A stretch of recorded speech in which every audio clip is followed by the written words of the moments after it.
Everything in life begins with what we eat. We live in such a stressful world and we don't realize what a havoc it wreaks on both our food, digestion, as well as our hormone, because our stress hormones are crazy high.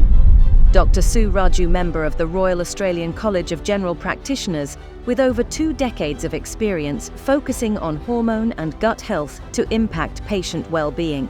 Hippocrates, who was the father of modern medicine, said, "Let food be your medicine." What is the correct diet?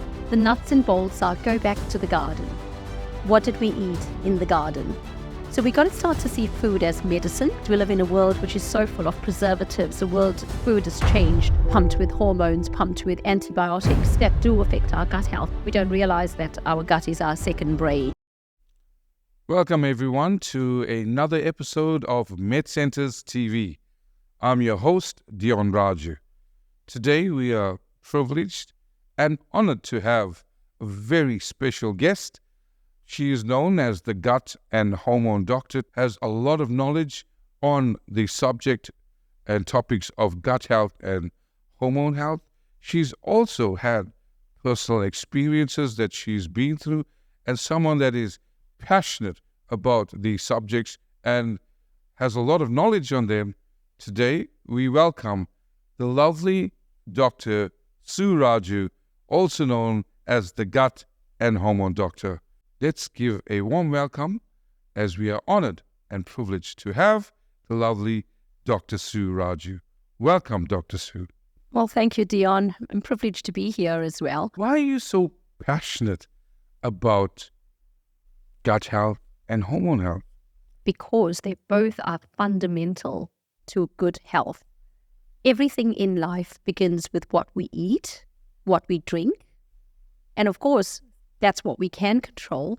But hormones are little chemical messengers that send messages throughout the body that affect everything from your metabolism through to your gut, through to your musculoskeletal, cardiovascular. Kind of, it's like a little pocket dynamite that affects everything else. Well, let's just have an overview. Let's just talk about gut health, right?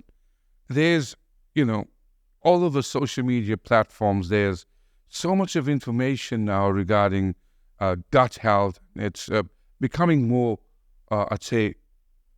information out there that, people are becoming more aware of what gut health is. But at the same time, there are so many experts with so many different diets about what it's like, if I had to follow every single diet out there, what is the correct diet? That's an interesting question, Dion. Firstly, there is no one diet or one food there's no magic superfood as such. I think there's a lot of fads and trends that change over time. But in a nutshell, I say keep it simple. The nuts and bolts are go back to the garden. What did we eat in the garden? What did we, whether it's more plant-based, there is no right or wrong answer. I guess as human beings, we are omnivorous. I know very popular at the moment is the carnivore diet. It's not a well-balanced diet as such. A lot of the diets that are coming out now are more based on weight loss, and that seems to be the main focus. But I go more with what is sustainable in the long term. Eating healthy, going back to the basics. Eating healthy food, drinking clean water, getting plenty of sunshine, exercise, and the most important thing is sleep and rest. We live in such a stressful world and we don't realize what a havoc it wreaks on both our food, digestion, as well as our hormone, because our stress hormones are crazy high in this day and age that we're living in. We hear this all the time, but what is gut health? As if I was a 5-year-old. What is gut health? So your gut or your gastrointestinal system, as we know, goes all the way from your mouth through to your anus. So what you put in and what you put out, and what everything else that happens in between, the digestion, the absorption of nutrients, production of energy. So that's what we've got to see food as. Hippocrates, who was the father of modern medicine, said, "Let food be your medicine." So we got to start to see food as medicine and as nutrition and as the energy source. But the problem is we live in a world which is so full of preservatives. The world food has changed, whether it's the manufacture, whether it's the production of food. Food is so much more laced with, besides preservatives, our meat and pumped with hormones, pumped with antibiotics that do affect our gut health. Even our crops are sprayed with chemicals that are all disruptors of the good digestion and can disrupt indirectly. One thing affects another. It's kind of like a snowball effect. So if we don't feed right, we don't function right. To put it simply, what do you see in terms of patients that come in with gut health issues? And what are the diseases or the ailments that are associated with it? Well, of course, we talk about health and then we talk about disease. So first we got to understand what is a healthy gut. So a healthy gut means that you're eating, you're not having any digestive issues, you're having normal, regular bowel movements, you're not feeling bloated or unwell after you eat. Those are often the symptoms that people would present with would be anything from bloating, heartburn, indigestion, belching, passing a lot of wind. Often they would have issues with either diarrhea, constipation. These are some of the common presentations of generally if you find that, simple hacks we could do every day to improve gut health would be the food. It's mainly related around food, digestion, the time we eat, how much we eat, the quality of the food we eat. These are all factors that we need to take into account. Kind of realizing that food is going to affect things like your mood. Food is going to affect things like how you function, your energy. And generally, if you find that you're getting more fatigue, that, you need to look more into your diet because people want to find every other cause.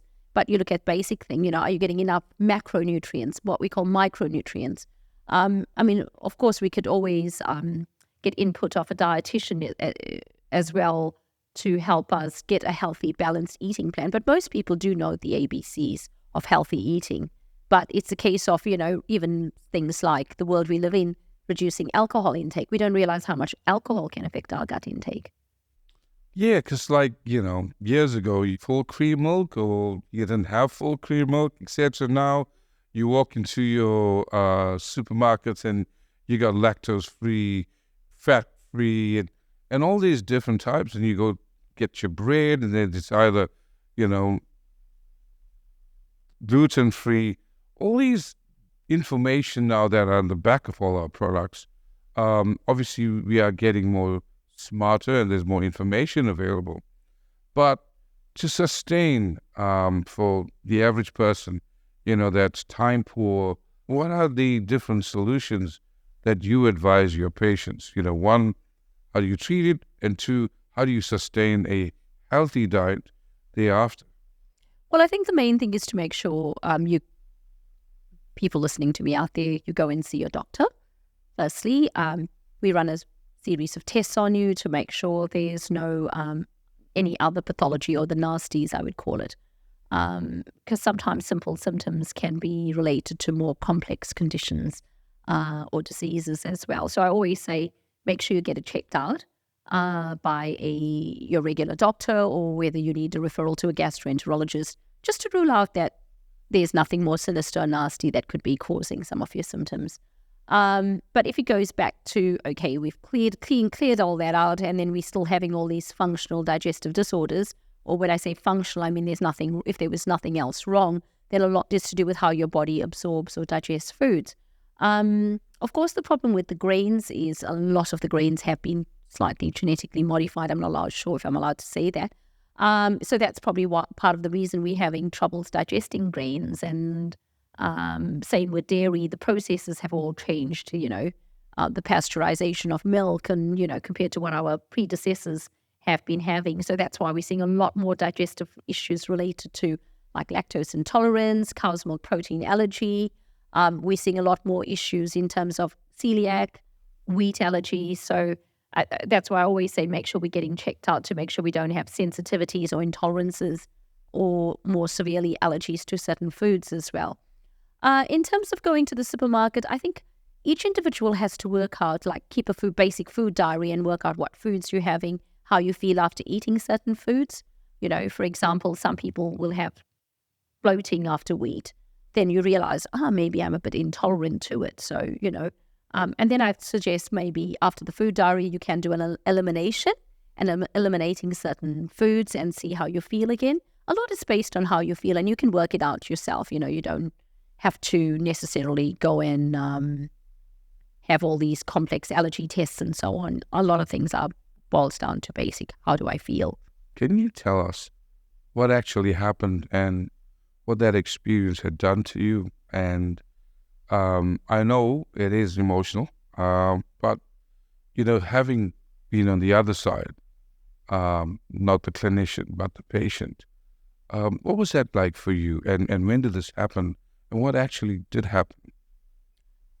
Well, I think it might have been 9 or 10 years ago, I got diagnosed with ulcerative colitis, which is an inflammatory bowel condition. For those who don't know, basically you have diarrhea, passing a bit of blood, mucus, very uncomfortable in the gut.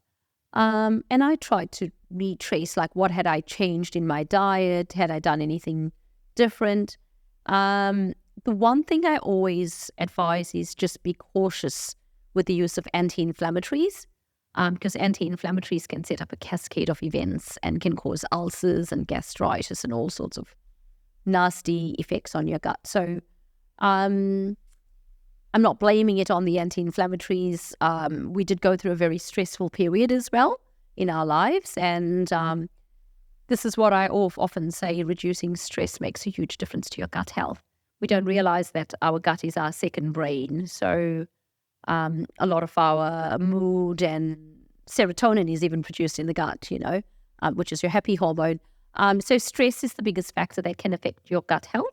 And I think coupled together with the use of anti-inflammatories, because I was getting a lot of tension headaches back then. And I believe that was the recipe of what triggered off the inflammatory bowel condition. Of course, changing one's diet, going to a low inflammatory diet, which means reducing foods that cause inflammation. Probably can't go too much into the details right now, but the low inflammatory diet, you can always check that up. Following, reducing stress is really important. And make sure you're not, you don't realize that you may be taking the odd headache pill and you don't realize the effects it can have with prolonged use of certain drugs or medications as well. So when you had this ulcerative colitis, what actually happened to you physically? What happened to you mentally, emotionally, and how did this affect your well-being, your lifestyle, your from a social, family, professional perspective, physical perspective? Because a lot of the times, we talk about gut health. We use it, to just describe generally what it is. But on the other side, to actually live through it, I know a lot of people that are probably watching this video right now or watching this podcast that are going through it, sharing that experience with someone else until you actually experience it. And we don't want people to experience it. Obviously, this journey and your experience is just an eye-opener of what it actually is to go through that experience. Now, being a full-time female medical practitioner here in Australia, I was working long hours, and often I'd scoff down very sugary foods, and wasn't the best advocate for eating healthy and maintaining a healthy lifestyle at that point in my life. So I think these were all what contributed to my condition as well. Basically, what happened was, like I described earlier, the symptoms I had was the diarrhea, a little bit of a niggle in my abdomen, passed a little bit of blood and mucus. And I thought, it's probably nothing to worry about. But then I started feeling more tired. I started losing weight. I mean, everybody wants to lose weight, but not like this when you're feeling pretty crappy, if I'm allowed to use the term. Basically had no energy to do the things I enjoyed. I love shopping, so I couldn't go shopping. It affected my relationship with my family, my husband, my kids, because I just didn't have the energy to engage with the family. And then, of course, you become more isolated because you're saying no to events and going out and socials. And it's just a horrible journey that you go through on your own because you feel so depressed and you feel like like, oh my God, when is this going to stop? Just to be able to control my bowels, because that's unfortunately one of the things, like you feel like you don't have control. You lose control of your bowels as well. And that's very, very humiliating as a human being, not being able to, control essential functions, things we take for granted every day. And of course, as a doctor, you can't work when you're not feeling well. You just don't have the capacity for yourself, let alone to help other people. So it was a bit of a couple of months of very emotional, getting upset. And then you question why and the how and how did I get here?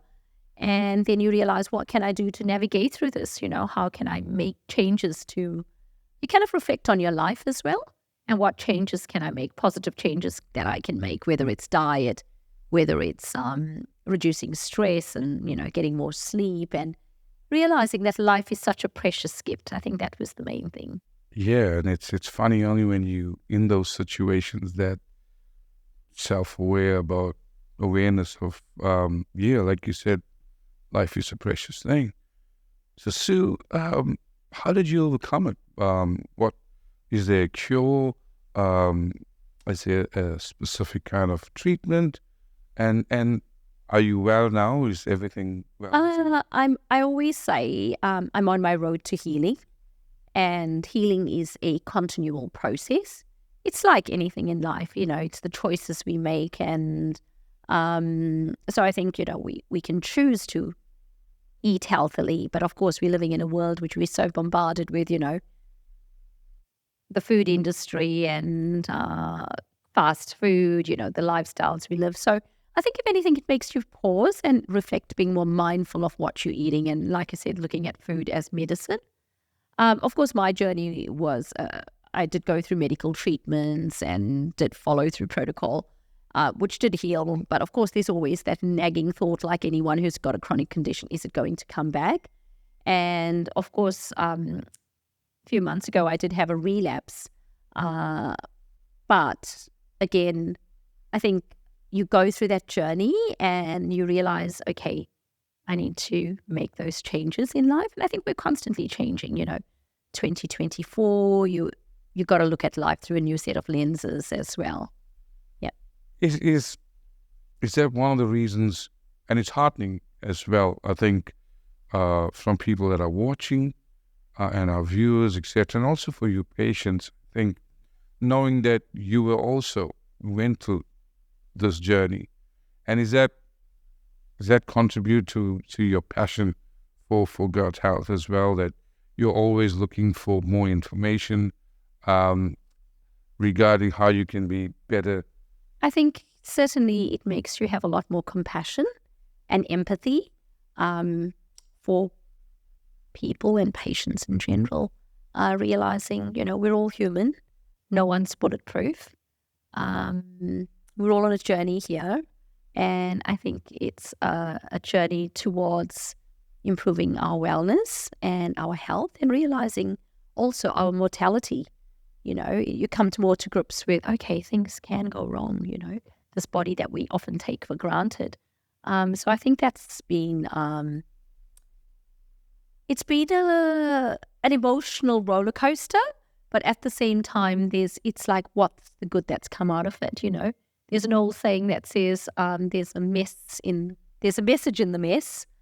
There's a story for glory, which means if anything, I think through my own journey, it's meant that it shows me my calling and purpose, and that is to help other people with gastrointestinal disorders and to share this knowledge and information with them. Thank you for sharing with us. I think it's heartening, and I hear the passion in your voice. And we look forward to talking more about gut health again, as well as hormone health, on our next episode with Dr. Sue. Thank you, Dr. Sue, for your time and for sharing with us today. And I hope all our viewers and everyone that's associated with MedCenters TV really enjoyed that and got something from it. So from me, your host, Dion Raju, for today, goodbye and all the best until our next episode of MedCenters TV.